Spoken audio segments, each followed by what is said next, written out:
good. The intro music's good, right? It's actually default on the app for this one. The default one. Yeah.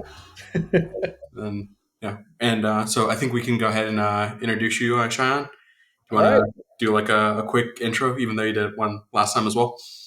I guess you're gonna have me do an intro again. Well, I'm Sean again. I'm coming back on the podcast with Zane since he really wanted me to come on. So, yeah, I mean, same thing as I said before in the last podcast. I was with one of our other buddies, Akil. Yeah, here in Dallas, work in finance, associate portfolio manager. Again, my favorite color is blue or fuchsia. I don't know if you want to count that too. So I actually don't know the difference between blue and fuchsia. yeah, we know it by your colorblindness saying. So, Yeah, oh, fun fact, he's colorblind. So, yeah, yeah, yeah. But well, I'll give you a round of applause for your intro. the same generic intro I did. Yeah. So I was thinking for today, since you work in finance, like one of the things we could kind of go through is like maybe kind of touch on a little bit about like your experience because you're a wealth advisor in particular, right? Yeah, that's correct. Yeah, and then so we can like maybe talk a little bit about like what your like typical day kind of looks like, and then maybe get into like a little bit of like strategy, and then like maybe kind of end it or round it off with like maybe some like market insights and trends and stuff like that. Yeah, we could do that. Again, disclaimer: this is just figurative stuff. This is not financial advice. Me, Zane, don't. I don't want to get fired, so don't post anything that's gonna get me fired. So, Yeah, we'll keep everything good. all right, cool, man. Yeah, whenever you want to go, we can start it off. Yeah. So do you want to? I guess how did you become like a wealth advisor? What does that like process look like? What is how do you enjoy it so far? Yeah. So crazy thing is, I never wanted to get into this field when I first like graduated high school. I mean, the typical thing being from a South Asian family, right? You like, okay, it's either engineering, lawyer, or doctor, right? So I really wanted to become a pediatrician. Love working with kids, involved in a lot of youth camps and stuff here in our community. So it's just like, okay, well, first 2 years did pre med and then took organic chemistry, got a D on it. So I was like, you know what, maybe med school is not the right move for me. So I mean, I always started investing when I was like 18, 19. So I started pretty young, but I didn't. I mean, being a broke college student, I put whatever paycheck I had into like stocks, right? So it's like Apple, Facebook, right? Oh wow! So So that like so like 10 years ago, you went ahead and invested in both of those. yeah. I mean, might have bought like partial shares of it, but like, where once you start like early, then like 10 years later, you can see where it's at right now, Yeah. right? So I'm 29 now, so been investing for like 10, 11 years now. So I have a pretty good nest egg compared to some people. So it's pretty nice to see Yeah, that, probably a pretty nice one compared to like 99% of people. which I think we should start teaching younger people to invest at a younger age, just so inflation, man. Like I know half of our friends and some of our colleagues can barely afford rent and all this stuff. So it's once you build up your nest egg, you can retire at like 40, 50, but you have to start early, not do what people did. Because, I mean, what I do on day to day business, I see people who worked 40, 50 years, they're in their 70s and now enjoying retirement, right? Yeah. But now, like, we went through COVID, we're going through different health crises in the country. We need to live a little, right? So it's just like, okay, always create a budget for yourself, right? So it's not sort of a budget, it's sort of like an accountability chart. I kind of say that because budget is sort of like a scarce word for clients too. When they hear that, they're like, "Oh, I have to put myself on a budget. What about me enjoying life?" We're like, "No, it's just keeping yourself accountable." Yeah. Yeah. I mean, I also think like it's become it also depends on like what you kind of mean by enjoying life, right? Like Yeah. there's the partying every night. There's the taking like vacations every like 2 weeks and traveling the world and like kind of doing things that put a lot of like strain on you, Yeah. that are like kind of seeking that like instant gratification piece. But then there's also like the enjoying life where you're like, you have the space to hang out with friends. You're not like constantly worried. You kind of just have like a chill life. Yeah. I mean, you look at it. So, for example, let's say Zane's one of my clients. Of course, Zane works he has a great position, pays himself pretty well. He's like, you know what, man, I just like traveling. I like eating out. But you're like, okay, well, Zane, you can definitely do that. But let's just like make sure, hey, when you're in retirement, you kind of want to enjoy spending time with your family, your friends. Eventually, you'll get married, have your own kids, grandkids, right? So all what I usually do, I'm just like, okay, I spend this X amount on. I have an unhealthy habit of eating Taco Bell right after work. So it's just like, okay, I'll order on Uber Eats. It's at the door right when I walk in. So I'm just like, okay. But I'm just like, you know what? I can just make myself food at home because I'm a gym addict. I go to the gym almost every other day. That's like a good and healthy habit too. But it's just like, okay, these small things sort of add up and you're like, oh, wow, okay, maybe it's not allowing me to do what I want to do, right? So like me and Zane and some of our other friends, we like hanging out. But I'm just like in the back of my head, I'm just like, maybe I shouldn't go out. Maybe I should stay home and just stay in, right? But if you have sort of that mentality, you're like, well, we're at this age where we need to enjoy going out, but also we need to be fiscally responsible too, right? Because knowing some things my family did, they did well for themselves coming from Pakistan and India, being immigrants, right? But they didn't sort of set up their retirement until later, way later on, when me and my brother graduated high school. So they're finally enjoying retirement now. But it's just like if they did it 20 years ago, completely different picture where they would be at right now, right? So like, yeah, like usually when I do day to day, we sort of talk about, hey, what's sort of your goals that you want to do, right? What do you want to do? Do you want to start gifting to charity? Do you want to start gifting to your grandkids or your kids? Because gifting goes a long way, especially when you're doing your estate. So let's say eventually I'll get married, have my own kids, my grandkids. So I want to create a legacy for themselves, right? So they're like, okay, Grandpa Sean created a legacy for us. Let me start gifting them. So towards the back end, when eventually when I pass, they won't have to go through state taxes because as a state taxes, the government's going to take a pretty penny for all that, right? So I have elderly clients all over the United States, like California, mostly on the West Coast side. So you know about California tax, bro. It's ridiculous how much they do. There's like a tax on everything, but then we're here in Texas where not that much taxes, but it's just Well, property and sales not tax. that much taxes until you hit property tax, right? And then it feels like they just And rob you blind. oh, dude, trust me. Like I always have to like argue for our taxes, for our property taxes, for Yeah. my family's home, right? So Yeah. it's ridiculous. Like you kind of create your own like financial plan, Hmm. even if you're like, hey, I'm 20, 22, graduating out of college. Hmm. I have if I can cuss on the pod, Yeah. I have a shit ton of student loans. That's affected a lot of us. Me, I'm pretty sure you have gone through student loans as well. Yeah. Some of my our colleagues and our friends, Hmm. everyone goes through student loans because Yeah. the amount of education we have to spend on just for like Hmm. a 4 year degree is ridiculous, right? Yeah. But Yeah. I think when I was going through college, I went to Rhodes College, and I think it was like 40,000 a year or something like that. yeah. Yeah. So the funny thing is, like, right out of college, I got waitlisted for Boston College, which is a great school up in Massachusetts.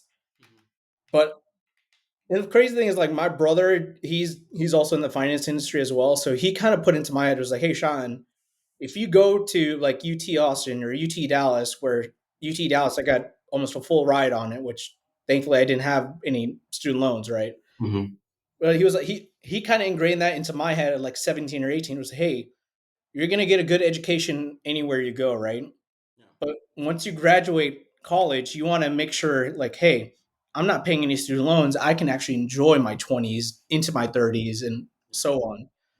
So that's what kind of got me into going into finance too, right? It makes you start thinking, like, hey, money does bring can buy happiness, but it also kind of takes you away from Yeah. psychologically from life, right? So it's just I mean, I think there's been like a lot of studies that like basically say that, hey, like getting to like 100K or like 110K, 115K, that's kind of like the point at which money will make you happy, right? But as you yeah, start going like above that amount, that's where it just has diminishing returns, right? yeah, and like thankfully we both of us have good paying jobs, so we've kind of seen that as well, right? So like me being in the industry, I had to work my way up to where I am at right now, right? So I graduated high school, started studying for my Series 7, which back in 2018, it was a 6-hour exam, right? So part one was 3 hours for 150 questions. The other half was an hour and a half for 150 questions. So it's a 6-hour exam that you had an hour break in between, but it's just like you were so focused on 6 hours, right? Yeah. But now in 2018, we there's such a need for young high rising special talents. So Mhm. that's why they cut the Series 7 into, okay, well, we have something called the securities industry examination where we want more people who don't, of course, don't have the opportunity to go to college, right? Just because of the cost. Let's give opportunities people, like let's make it wide ranging, have diverse people. If you're black, white, Asian, Indian, South Asian, let's bring them into the industry. So they created the SIE. And then the top off is where the Series 7's only 125 questions, I believe, or 130. That you kind of break it apart just so it makes it more accessible, right? Because the Series 7's a beast in itself, but making more accessible to others kind of gives different So perspectives. does it get you like two different jobs? Or sorry, you said the SIE. Is that what it's called? Yeah, it's called the industry examination. So it's sort of like your foot in the door, Okay. essentially, into So the like industry. taking the SIE would get you like an entry level position, while taking the Series 7 would get you like a maybe a mid tier position or something like that. Yeah, I mean, Series 7's pretty much now standard since 2018. Is like, hey, if you don't have your Series 7 or your Series 6, so Series 6 deals with like mutual funds and stuff. Series 7's works with like, okay, I can talk about stocks, I can talk about mutual funds, ETFs. All Series 7 encompasses all of that, but you have different security examinations where you can talk about options, right?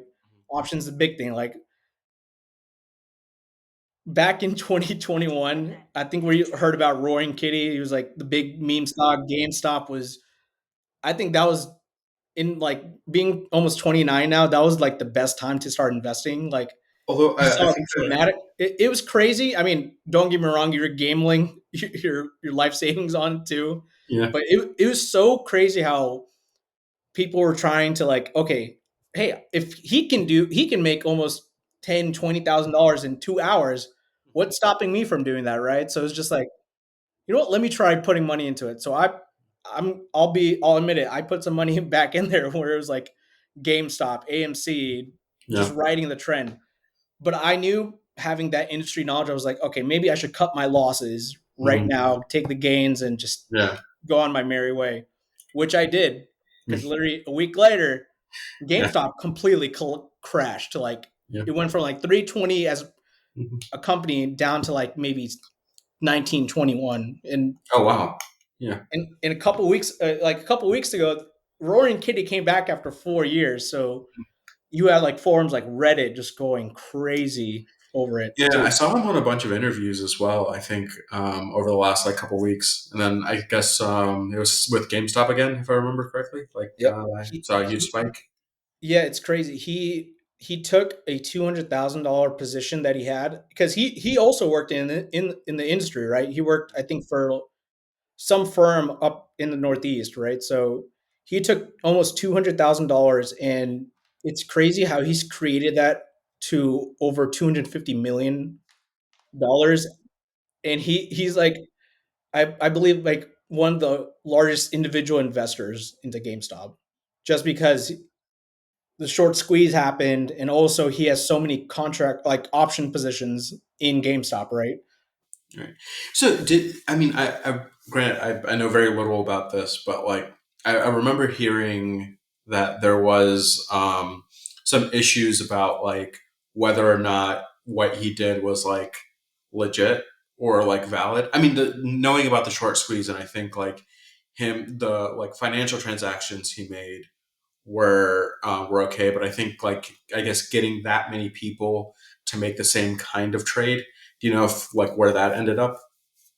Yeah, so that sort of comes into where it's like market manipulation. That's where like the SEC will come in and be like, "Hey, you are crazy. You're creating havoc." Where that's why like you see, like for example, you see like GameStop where it was trading crazy numbers, right? Like it would trade 10% at like 8:30 a.m. here in Central Time, and then it craters down to like 12 and then shoots back up right before the market goes in, right? So that's where they had trading halts where they're like, okay, we need to like halt this before people start coming to us and be like, hey, I didn't get my trades in, because one of the big things that happened back in 2021 was where Robinhood Yeah, I remember that. was pretty big on, hey, you can't take your money out, can't take your trades out, and then of course the SEC was like, you can't do that, right? Like you can't let people not take out their money, and that's where it goes into like a deeper hole with like Citadel Securities, where they help facilitate these large transactions because they're like sort of like clearinghouses, right? Yeah. So I work for a firm who uses a credible, I think it's called DTCC, the Depository Trust Corporation Company or something like that. Mhm. So that's where they handle all our trades, right, for my firm. But then, like you heard, like Citadel worked a lot with Robinhood, because Robinhood was like one of the biggest like zero commissions and make it accessible trading for everyone, right? Which is great. Yeah. But the way that they kind of did the trading halts, that's what caused them to start having a bad rep within the Yeah. industry itself. Yeah. I think there was a similar thing kind of in recent news as well with um, I'm trying to remember the name of the company. Do you know who CoffeeZilla is? Yeah. Yeah. So He's like investigative YouTuber, right? right. Yeah. Exactly. Yeah. So he recently did IATA Bank, I think is what it was. Right. And so he recently did like an episode or a like show about him like going into Yada Bank and essentially investigating them about.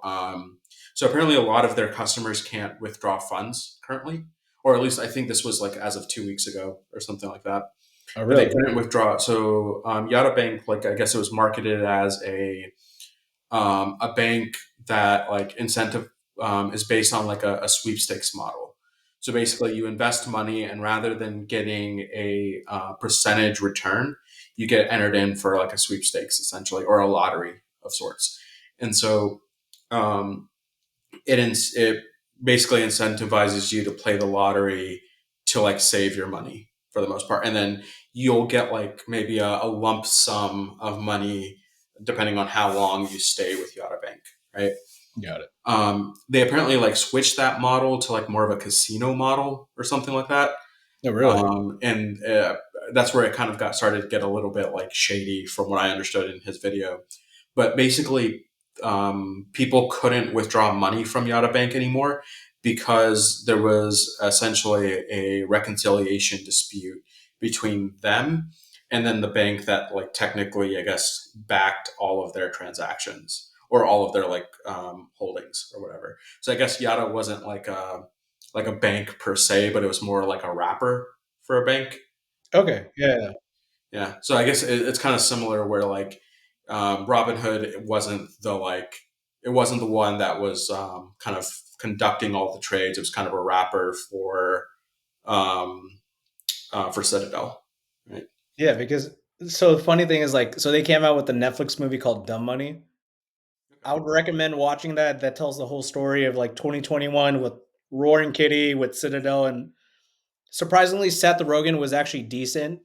The Hmm. only thing I can remember from him was his infamous laugh, where he just goes like, "Huh." But I would recommend if you want to learn more about what was going on with GameStop and AMC, watch Dumb Money. It's good. It doesn't tell the whole story, but it's a good representation of what kind of happened during that Okay. time Yeah. period, right? Yeah. So I guess in terms of like kind of stories like that, like what are some of the things that are happening right now, like that you've like seen, or things that you think are kind of interesting in terms of the markets or anything like that? Yeah, dude, it's pretty crazy because the markets, of course, we know a lot of stuff that's going on within the United States. It's all about inflation, right? Inflation's crazy because they put so right when COVID happened, we didn't know how long we were going to be if we are going to be working, how long we are going to be working from home. So there was sort of like, okay, we need to figure out what we can do to bring in more money into the government for this unknown virus that we're trying to kind of do, right? So the previous administration, they're like, okay, let's put all rates at zero. This will, of course, give more accessible to people borrowing money, buying houses. I know a lot of people who got some really good rates back in 2020 and 2021, where rates were like maybe at under 3%, Yeah, mine was like 2.49 or something like that. which is crazy, right? Because now, like, so I'm in the market to kind of like buy my first real estate property, right? So I'm ready to do it, but I'm just like, you know what? Rates are almost at 7 or 8%. Yeah, I could go in and refinance down the line, but it might put a constraint on, of course, my responsibilities personally, right, to kind of build my future. So maybe waiting it out might be a good idea, but of course, it's really depending on your financial picture, right? So like during 2021, they put rates at 0%, but now with inflation creeping back up 4 years later, we've had some crazy things that happen, right? So COVID, thankfully, is gone. Got vaccinations up and running. People return to work or in hybrid fashion, which thankfully my firm allows me to work from home a few days out of the week, which is great. So now we have a new administration come in, right? We have President Biden who came in.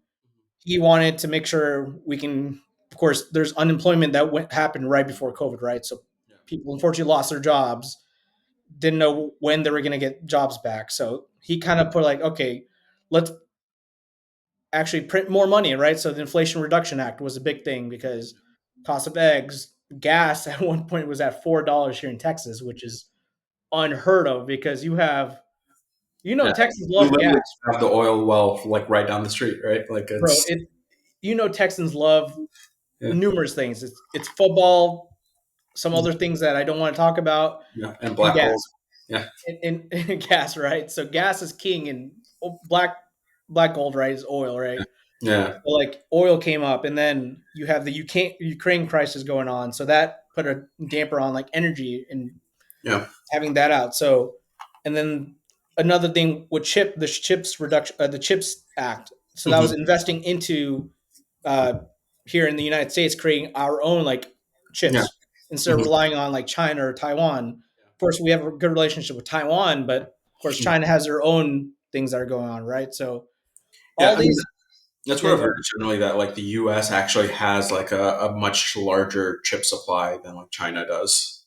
yeah, and of course, whatever your political beliefs are, I thought it was great because you can have chips made here, which is might be cheaper, but of course, you know how corporate people are just gonna look at the bottom line, right? So it's wherever you get your chips from. But it's like we printed so much money. I think and then we have the stimulus checks, right? So we needed people to at least like give them some money by to like pull them over until they find the next job. Right. So all that money we spent almost 8 trillion dollars, which is almost like 10% of what we do as our GDP per year, right? Right. So that's why you see inflation going up. And then they're like, okay, everyone's back to work 2022. Hmm.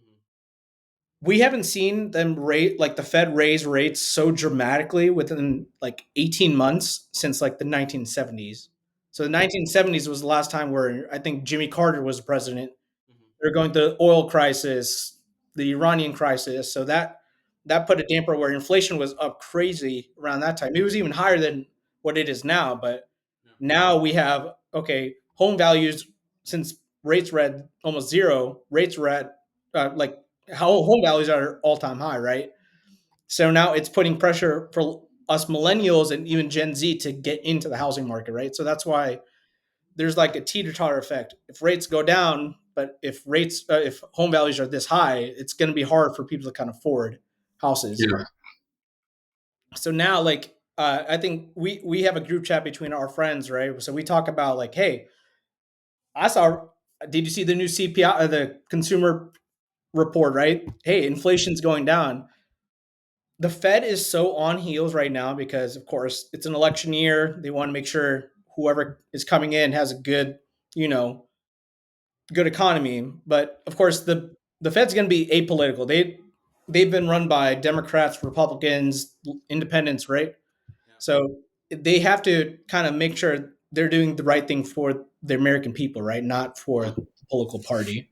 Yeah, and I know from what I read, I guess they're gonna have like a an initial like checkpoint coming up soon, and then they're gonna have like a so from what I guess from what I was reading on, I think it was on Investopedia, that they're not likely to like lower rates in the checkpoint they're about to do, but then they have another checkpoint in September, which is right before elections, that Yeah, where it'll, I guess, get determined whether or not the rates go down or not.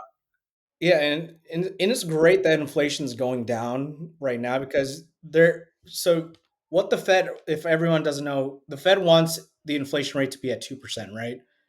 They think that's a good point where we can start cutting rates. We won't go into a recession because a lot of us don't want to go into recession, but it's sort of like a soft landing, right? Where Yeah, unfortunately people are going to lose their jobs. You've seen tech layoffs for the past year, people being laid off in like tens of thousands, right?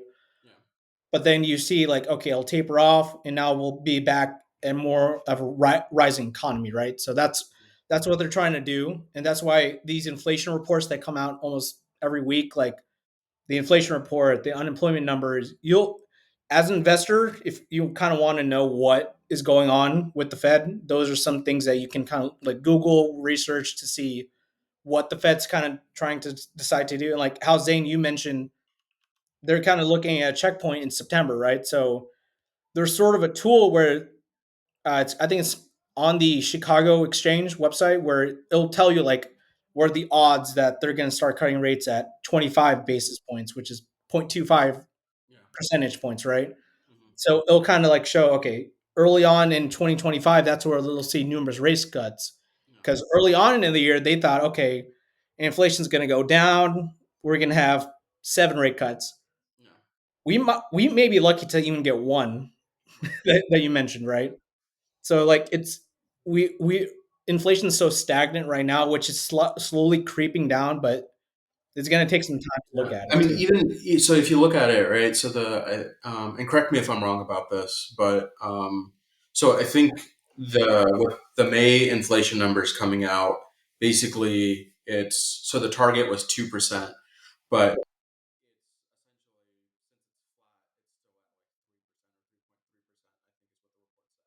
Yeah, so it's still like, even though the inflationary tick is flat, the overall goal still hasn't really been reached, right? And yeah, then they, with the job report that came out, you have more people who are in the labor market, which means that you potentially have higher employment numbers. And I know there's like some debate around what the employment numbers in the US kind of mean, right? But that basically means that inflation will kind of maybe driven up again by the like higher, better job market, or a better labor market rather. And so your 3.3 looks good or looks okay for May, may not yeah, look that great going into like September, October, November, right? yeah. That's why you see like the Department of, I think the Department of Labor and Statistics, they always revise the numbers, right? So you'll say, hey, the market's predicting 190,000 jobs that are going to be happening in the month of March, right?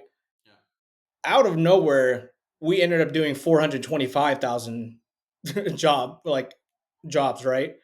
So people want the labor market to like slowly like creep back up.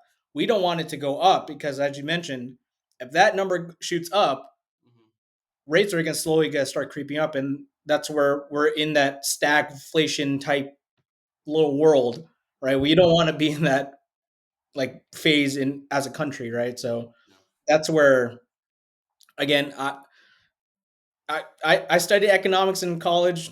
Don't know that much about the macro, micro. The Fed does crazy things. I think Jerome Powell's doing what he can to kind of thread the needle, but like it's crazy for sure. Yeah. Yeah. Um, I guess just in terms of like, I guess kind of jumping back to your what you do for a living, or like more specifically about kind of like your day to day when it comes to like, so you if when you have like a set of clients in front of you, how do you help them like manage the risk in their portfolios? How do you make sure that they with I guess the way that everything is getting kind of like set up, there's a lot of uncertainty, I guess, going into the future, especially when it comes to like real estate investments, when it comes to just like the stock market, like the tech sector in particular is like super volatile right now. Yeah, yeah, So like, how do you help your clients kind of manage that risk? yeah. In my firm, we have this offering where we meet with them every quarter, right? So we have to. Some might meet like maybe twice a year. Some meet every quarter, right? So that's what they pay my team, and we have a team across the United States, right, that does it. So we ask three questions like, what are your goals, what are your wants, and what are your needs, right? So the needs are you want to pay for healthcare, right? Hmm. You're late stage in your life, you want to have health insurance, healthcare covered, you want to pay your bills, still want to live a comfortable life in retirement. So those are your needs, right? Yeah. What are your wants? If like Zane and his wife and his come to me and they're like, "Hey, we really want to buy a brand new Porsche," right? I don't know if you like German cars. That might be Yeah, another conversation that we can do Porsche at another 911 time. is beautiful. Yeah. Yeah. So like him and his wife, Zane and his wife want a Porsche, right? They're like, okay, well, that's a want. That's not really.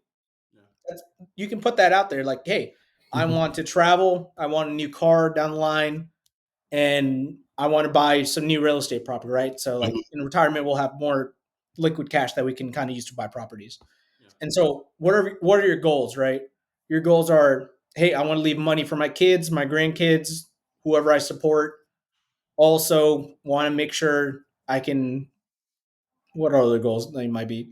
You want to pay off your house. Like Have our a plan, have savings for like a college fund or something. Yeah. yeah, like you want to create like a trust for your kids and grandkids so they can do educational savings and do all this stuff. Like the clients I speak to every day, they're in later age, they just want to enjoy life with their family, right? So we always tell them, hey, in 3 months that you've seen, you may have seen your portfolio go down maybe 3-4%. Mhm. But like, hey, Zane, we're in the long term, right? Like you're in your you're not 50 yet, but like you're in your 50s. With modern medicine, you'll live to maybe 90, 100. Yeah. Hopefully that happens. Like everyone wants to live long and prosperous life, right? So like Live I long and always prosper. Live long and prosper. Yeah. I don't know if that's is that Star Trek, I think. Oh man, yeah, that Okay, okay, hurts. okay. That's, it is Star Trek. Okay, let's bring it back. So we want to always tell. We tell our clients, hey, just play the long game. You'll see peaks and troughs in the market, right? So everyone, what are you doing? I feel like you're like about to do something. Nah, it's good. So no, like we're in our 30s, right? So we have so long. We have almost 40 years until we retire, right? So Yeah, us putting a couple of grand or even a couple $100 if you're in your like early 20s, right, starting off. yeah, Don't worry about what the market's doing right now. yeah. Look at it what's going to be doing maybe 30 years from down the line. Hmm. Because like people will say, hey, open a Roth IRA at an early age. and kind of like going to where I talk to. So we work in like a partnership, right? I have a lead who's been in the industry for 30 years, right? He's built a Mhm. great book. That's Yeah. sort of my goal to get to, right? So I speak to maybe their kids, right? Yeah. So like people our age in early Mhm. 40s or not, in our 40s, 30s, 20s, right? Yeah. So Definitely not in my 40s yet. not yet.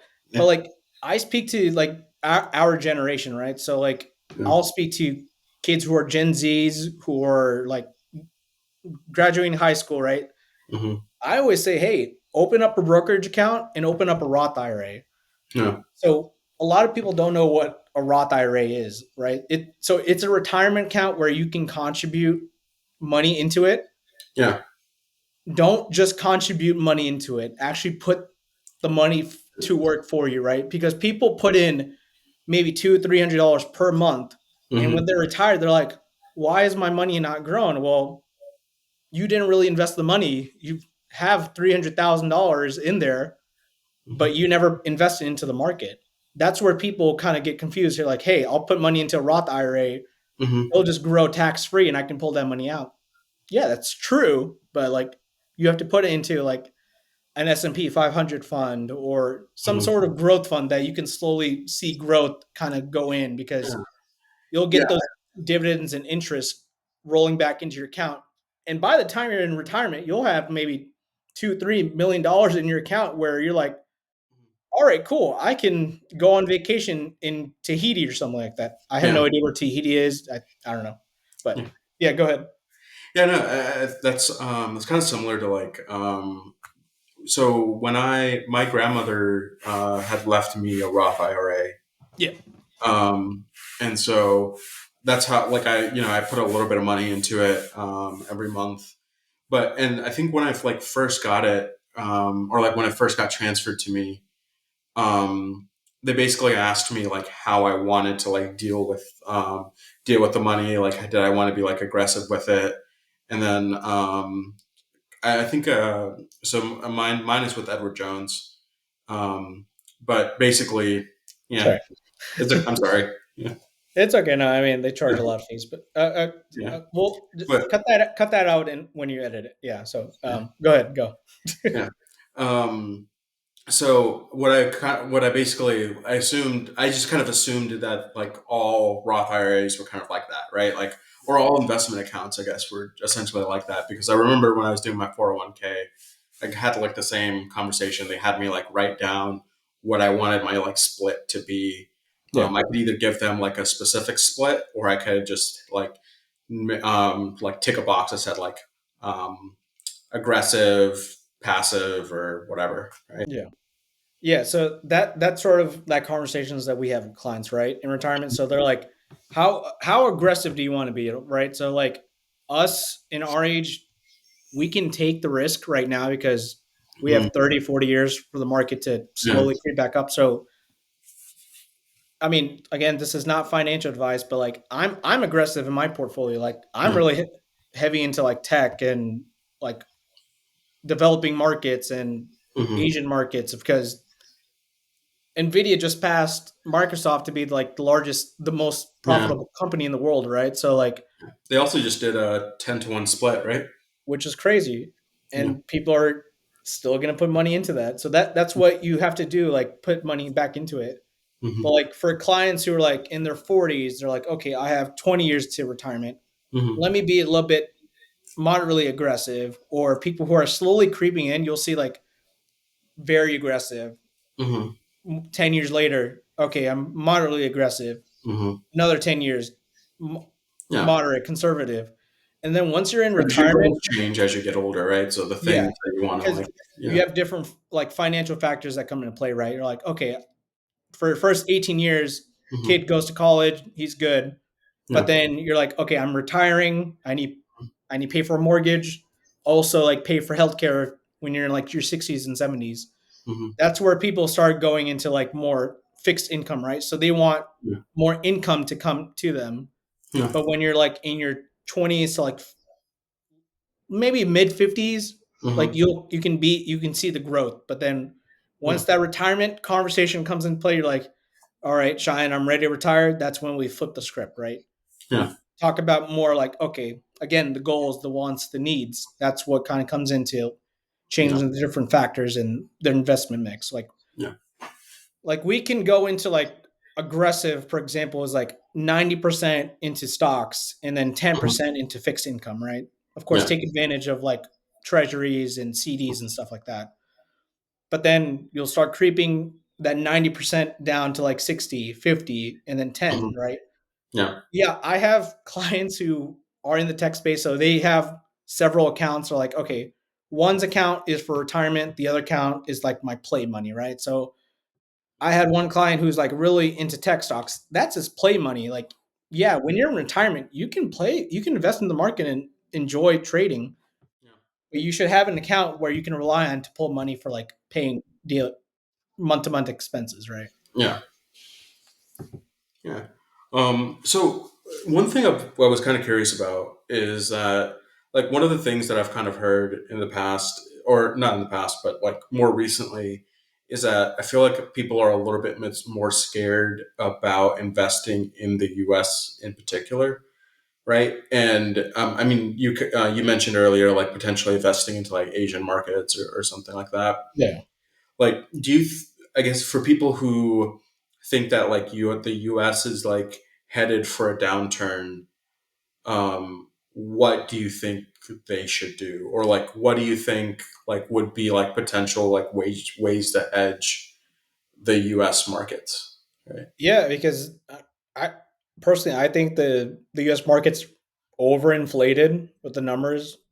Yeah, I mean, you've seen AI, man, like Yeah. AI has grown exponentially in the past year, like Nvidia. Now you like Apple just had their conference like a couple weeks ago. Mhm. They announced Apple AI, right? So every tech company is trying to create their own AI, get ahead in the market, right? Although Apple just all they did was they just connected to ChatGPT, I think, right? So Yeah, like right. So they're still going to use Chat GPT. Like AI has grown exponentially, right? So like Nvidia passed Microsoft a couple of days ago, but then like there's such an influx of money in the market right now Mhm. where you see all these companies reaching record highs, right? Like I think the S&P 500, the Dow Jones, the Nasdaq, within the past like 6 months, they've reached all-time highs, right? So Yeah. they're so overinflated right now that you're like, okay, if there's a potential downturn in the market with Apple not meeting their numbers for the new iPhone or the new iPad or the MacBook, Yeah. let me try investing stuff that is down right now. That's where like, hey, you buy low and then you sell high, right? That's like Mhm. oldest thing in the book in the industry, right? Buy Yeah. low, sell high. So Mhm. like the developing markets like Asia, Japan, Taiwan, China, and India potentially could pass China in the next, Mhm. I think maybe in the next 20 or 30 years, right? Just Yeah. because you see so many tech companies moving away from China and going to India. Like I don't know if I'm correct or not. Like Apple's slowly like moving work like Yeah. their I contracts remember. over to India Yeah, I for remember them. hearing that like a while back, and I think they opened up like what, or they like convinced Qualcomm to open up a factory in India. I think is that right? I think Snapdragon, right? That's Qualcomm, right? I think. Yeah, like they're investing so much into India, right? Like Taiwan has their own personal like computer chips. China has their own, but like, dude, Yeah. India's economy is going to be start booming here pretty soon. So Yeah. Apparently, this is just as of April 2024, but it says that Qualcomm and Prime Minister Modi, President Modi, Prime Minister Modi.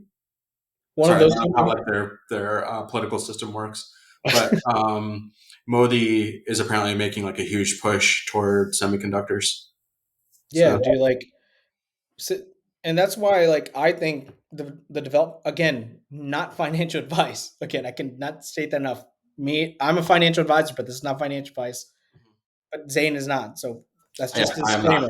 That's just a I know disclaimer. nothing about anything, But like, especially when it comes to the markets. and that's why you kind of text me. But like, no, dude, like, I kind of like pig off of like my lead too, kind of see where because he's seen the industry, like he's been through the Y2, like the dot-com bubble, the recession, the markets right now, right? So he's seeing everything, but like Yeah. we've He seen like he's stock 73 prices years stay. old. Who? Modi is 73 years old. Oh wow, Yeah. cool. Well, okay, cool. Sorry, that was a No, no, it's random. fine. I know you can edit this out later. Yeah. Yeah, like I think us as like the U.S. stock market is overinflated. Yeah, I think the economy compared to like other ones right now where we're at, we're doing a lot better than what China is doing, Yeah. India.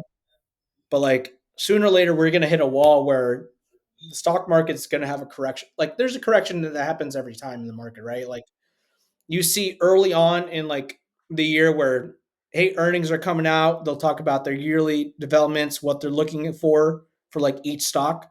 But then like you head around summertime where it's like really quiet, right? And then towards the end, that's where like the September scare comes in, right? That's where like the stock market has a correction. But now since we're so overinflated, then inflation comes into their interest rates. That's where the market's like in such a weird time period right now where Yeah. we don't know what's going to happen. Hmm. A correction's going to happen is going to happen here sooner or later. Yeah. So that's why like you mentioned hedge is like a big thing that we talk to clients about too. It's like, hey, let's hedge potential losses that are going to come down. So Hmm.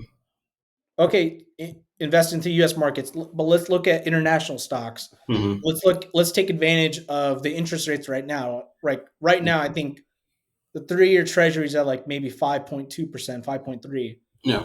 Let's lock your money in for a yearly rate at 5.3, right? So you're going to earn 5.3 on that treasury for the next 3 years. Yeah. So it's all about hedging, but it's like you have to be are you ready for to take that risk on, right? Right. Yeah.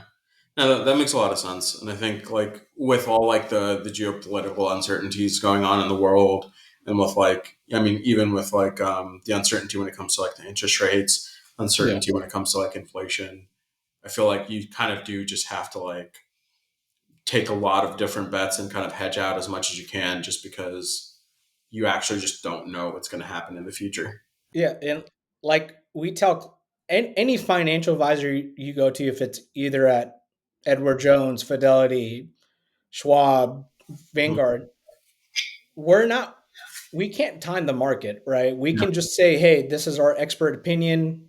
Of Hmm. course, you have all authorization to tell us if you want to go into this Yeah. because back in the 80s, they'll tell you like, "Hey, invest in Apple," and now Apple is the third largest company of all time, right? But we can't time the market. We can Yeah. only tell I you, mean, "Hey, put there your were so money in many right now times. and hedge." There were so What was many that? times Apple was on the verge of bankruptcy, right? Yeah, Like, right. I mean, the only reason Apple, I think, in the '90s, Microsoft ended up doing like an investment in Apple, and like Apple was like 10 days away from bankruptcy or something when they did it. So, Yeah, and that's why, like, I can't time the market as, like, a wealth advisor. I yeah. can only tell you my expert opinion on it, and, Mhm. of course, we can, again, ride the wave, ride the market, and Mhm. we'll ride it as long as we need to, and we can always adjust, right? We're not only gonna tell you, "Hey, this is a strategy that we can use for 30 years." Yeah. No one's going to say that as Yeah. an advisor. As an advisor, I'm going to tell you, hey, let's invest this money right now, take the gains that you took from the market, invest into somewhere else, Yeah. have your gains grow on top of your gains, Yeah. and then just we can talk later in 3 months. So Right. that's usually the conversations. Yeah, I mean, even when you look at like, I know one of the things is like just both of us being busy.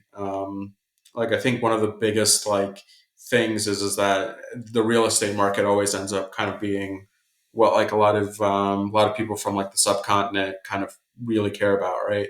So Yeah. like, but even that, like, if you had invested in commercial real estate, and you had held it until now, like the commercial real estate market's just down the biggest toilet, right? Yeah, so it's funny, like the sort of like a backstory on like my family, right? So my parents came from Pakistan in the early '80s, got married, and then my dad was a taxi driver for like a good 15 years before we moved to Dallas, right? So there's something like these taxi drivers have these sort of like medallion things, like it's like a lottery system, right? Like Yeah. if you get a medallion, you're pretty Yeah, much set. and they go in New York. They go for like millions of dollars or something. Yeah, yeah. Like so, like they use those medallions, and so right when my dad was like, "Okay, I have two kids. I'm married. I kind of don't want to be a taxi driver. Hmm. Let me sell my medallions and invest it into like commercial real estate." Right. So we owned like two gas stations Hmm. out like in the suburbs of Dallas. Right. So we had one gas station out near Grapevine and then one in Flower Mount. Hmm. So like yeah, my of course my dad had he had diabetes, heart disease, so fortunately we had to like sell the businesses just because us basies we want to work 24/7 as much as possible, not Yeah. like see our kids and our wives and Mhm. all that crap, right?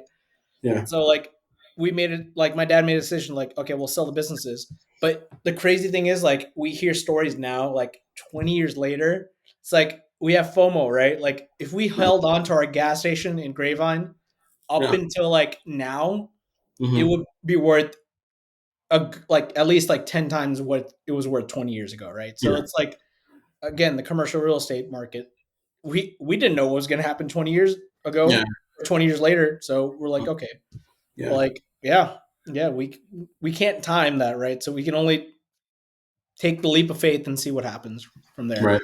Yeah. Yeah. Well, I mean, I think we've been going at it for about an hour or so, so I think we could probably call it here. Yeah, dude. Yeah, I mean, what else do you want to talk about? I mean, I Yeah. can I always mean, talk. I think I guess is there anything else that you want to like kind of address or anything else you want to talk about? No, I mean honestly, like we have like sporadic conversations anytime like we meet, even like me and you or the trio that we had like last time, right? We went to like different tangents of like, hey, we'll talk about the Funko Pops behind me, or Yeah. talk about AI and tech, and then go into like our like issues with our Yeah. South Asian like past, right? So, I mean, Yeah, or like I guess a random like fun topic is that you recently got me into Spy Family. Right? yeah, yeah. So like, I I've been a huge anime. Yeah, I mean, I used to get picked on because I watched like Dragon Ball Z, Yu Gi Oh, all these like back in the day. Oh, Trust trust me, like uh, I can't say like it. Like over 9,000, right? yeah, yeah, That that's like phrase is just so iconic. yeah, it's like Vegeta's like saying that. That's so iconic, right? So like 20 years ago, like when I was in middle school, I would watch anime. Yeah, I'm watching anime still like almost at 30. Like yeah, I'm still glued. Like once I get off the podcast with Zane, I'm pretty sure I'm just gonna go watch some anime and like call it a day and wake up for work yeah. tomorrow. But like, yeah, dude, like how do you like Spy Family so far? Like it's such like a laid back anime, right? Yeah, I think it's super chill. Like it's kind of a more fun version of Mr. and Mrs. Smith, Yeah, yeah, yeah. But right? they have like an adopted kid and like a Right. Yeah. psycho dog or something like that. Yeah, and hopefully this is not a spoiler. So I'm pretty spoiler sure not. warning if yeah, but it's just I can't believe they still don't know about each other. Yeah, it's insane. Like it, the story is like okay, there's like the spy. He goes undercover, like make sure like two countries, East and West, don't go into like a civil war, right? Right. But now, like okay, he has to create an image where he's a family man. Hmm. So he adopts a kid, but the kid has like superhuman powers, like mind reading and all that stuff. Yeah. And then he has like he adopts a kid. But he was like, oh wait, I need a wife to keep up my image. Yeah. So he interviews these women to make Hmm. sure they're his fake wife, not knowing that his wife is Hmm. like an one of the best assassins in the world, right? So it's just like, oh shit, I don't even know what I'm getting into. Yeah. I have a psychic kid, assassin wife, and then a dog who talks. Yeah. But none of them know about each other. Right. None of them Yeah, know that they're like each of the other person is just a crazy, amazing person or I dangerous think person, particularly. I think the kid knows who like Yeah, but she can read minds. she Right. can read minds, right? But like they don't know Yeah. anything about each other. They're just Yeah. hey, it's a fake family. They're going Yeah. about their day. but Yeah. like they're slowly like creating that like family aura, right? So like both the fake dad and the fake mom are loving each other now. Like they're creating a relationship, but Yeah. then they see this adopted kid as their own too. So it's Yeah. sort of like a feel good story, right? Yeah, But it's very like it's very heartwarming. Just yeah, overall, even though it's about like even though there's some like very gruesome things in it, you like yeah, yeah. Just because of that little kid, right? It's like yeah she's so adorable, but yeah like the crazy shit that they do, it's yeah insane, right? yeah And no, no, good, good. yeah no. It was just one of the recent episodes I watched. Like the mom literally kicked a dude through like straight up into the ceiling with the guy's head just Like sticking into the ceiling while he's just hanging there. yeah, yeah. It's But, pretty gruesome that they yeah. do, but like I think like Zane, you told me about like kind of going off like us watching anime, like Kaiju number 8. Yeah. Dude, Wait, have you seen it yet? I saw I've seen I'm like caught up whole oh my god, dude. That anime is I think maybe the anime of the year so far for Yeah. me personally, but Yeah, no, it's been really good. Like, I'm really excited for the next episode. yeah. Wait, are you all the way caught up?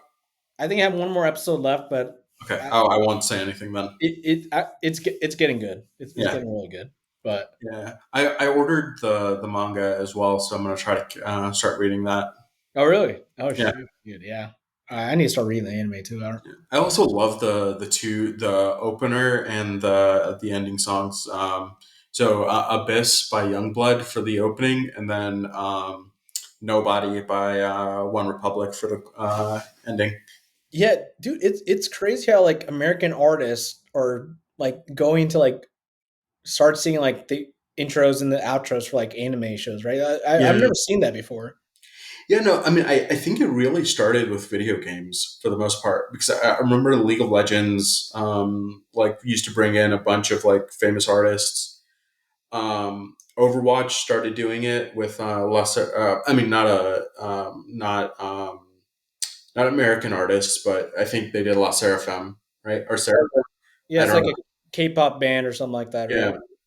yeah, and I think BTS did some as well. And then so like just a lot of mainstream artists started popping up in video games, then started popping up in anime, and then just there. I guess it's become almost. I almost want to say like it's starting to mimic India in a sense Really? because like if you watch any Bollywood film, right? What's the thing that you associate with Bollywood film? Shah Rukh Khan. I was going to say music, but yeah, Shah Rukh I Khan mean, also works. yeah, Yeah. Shah Rukh Khan. But like every Bollywood film just has a whole score, and the way that people know the artists in Bollywood, in India and in Pakistan is from the movies, not necessarily, or from movies, not necessarily from like individual shows, right? Yeah, yeah, yeah. I think the one like the funny thing is over the weekend, like I was sick, but like I was gonna go to my cousin's birthday, and he had he's like a famous Bollywood rapper called Bacha. Yeah, he had a concert this weekend or this Yeah, past weekend. Yeah, yeah, he was in Dallas, and like apparently he's like the big one of the big. He's like the biggest artist there, right? yeah, So yeah. No, apparently almost everyone I knew went to the concert. apparently he like cut the concert like midway through. I don't know why, but like I heard it. The concert was great up until like when he Yeah, cut it off because something happened, and yeah. he was still supposed to be there for like another hour or two. Like Oh he wow. just cut it off midway. So Yeah, I don't know. yeah, yeah. It's insane. Yeah, dude. Well, Zane, I appreciate you having me on again. I mean, I Yeah, think you having these like weekly conversations with like different people, it's great. I mean, I know the first 3 episodes has just been like your close friends like me and our other friend Akil, but like the stuff that this guy has coming up is going to be pretty crazy. Like the conversations he's going to have are going to be eye opening too. But he's also going to bring experts on. Like Zane, I'm really excited for you as your yeah. friend to see like Thank you. go Yeah, go down this adventure. Yeah, I'm really excited too, especially since I think like the next like few episodes are going to touch on kind of like music, art, and then also just kind of like the state of the world geopolitically and stuff like that. So I don't know. Thank you. I think hopefully everyone enjoys it, but we'll see. Yeah, I mean, hey, again, you might see a trio back in. We might have Yeah, another 2, 3 hour yeah, sure. conversations on I GameStop. would definitely love to have you guys come on again, and then maybe we can do one more. That's just me, you, and Akil. Yeah, I mean, let's do it, man. I'm here. I'm here for the ride. So Yeah, again, like and subscribe to Z's channel, and then we'll see you guys next time, I guess. yeah. See ya. See you, man. Have a good one.